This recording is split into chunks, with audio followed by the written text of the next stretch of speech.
So in this video, we're going to talk about viral trends on Instagram, how you can use them for your business, and how you can use them in advertising successfully and not just generate views, but actually generate sales.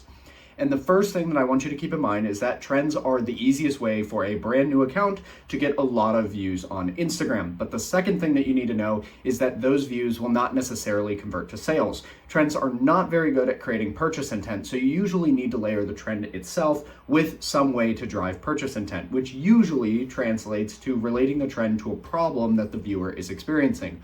We'll go into more detail here in a minute. So let's go through some examples of the viral trends and then how you could use those in an actual ad. Most of these trends are going to be format driven, meaning that it's very easy to iterate across many businesses because it's the format itself that does well, not the actual content of the ad. Day in the life videos are going to be the hardest to convert into advertising, but are extremely popular for creators. If you are a business owner and you're wanting to do day in the life videos, the best way for you to go about doing that is to go through the fulfillment that you're doing for existing clients, the results that they're receiving, and how happy they are. Now you can do a call to action at the end saying, and if you want these results too, then all you have to do is call to action. Maybe that's a landing page or a form fill out. It doesn't really matter. The idea itself is the same. Hook, delay, reveal formats are a little bit easier to turn into ads because you have a hook that's pretty simplistic, something like, here's how I created XYZ result, and then you talk about the result briefly, and then you reveal the result itself and how it looks for the actual client. You could turn those into ads pretty easily, even using a carousel ad, not even necessarily a video. Before and after transformations are the single easiest advertisement to run that is also a trend, especially for things like financial or gym products, because the transformation is obvious. You go from poor to rich, you go from fat to skinny. It's pretty simple. And all you have to do is showcase a client going through whatever transformation that you offer, and at the end say, and you can do it too. Street style interviews are really good for ads if you ask questions that the target market of your product would care about. For example, I'm considering doing street interviews for a business called CourseLeaf, where I would go and talk to provosts and advisors about the biggest problems that their software currently has, and then talk about CourseLeaf and ask if they think that that would be good for their school. That type of ad would work really well because CourseLeaf sells software that improves colleges' performance.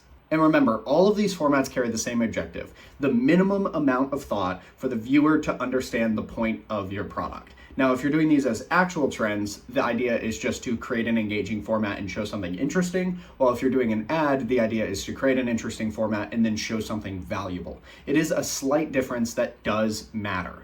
Higher watch time, higher engagement signal to the algorithm that this is a high quality ad. If you're running it organically, it means you get more views, more comments, more shares, and potentially more sales. If you're running it as a paid ad, it means that you get lower CPMs, higher click-through rates, and hopefully more sales if it is done well. The reason that normal trends do not create purchase intent is because it does not portray any sort of value.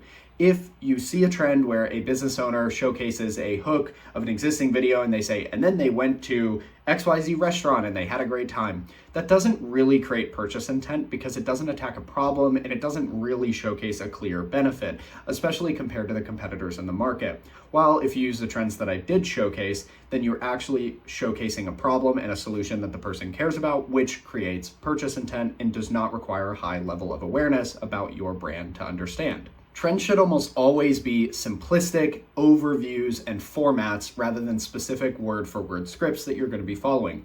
This allows you flexibility to implement it in your advertising strategy without having to create effectively engagement ads, which maybe at best showcase that your business exists, but drives no purchase intent. If you can be flexible and use a trend as a hook or a trend as a format, but still attack a problem solution advertisement, then you can create purchase intent, use the trend to lower your CPMs, but still get more results.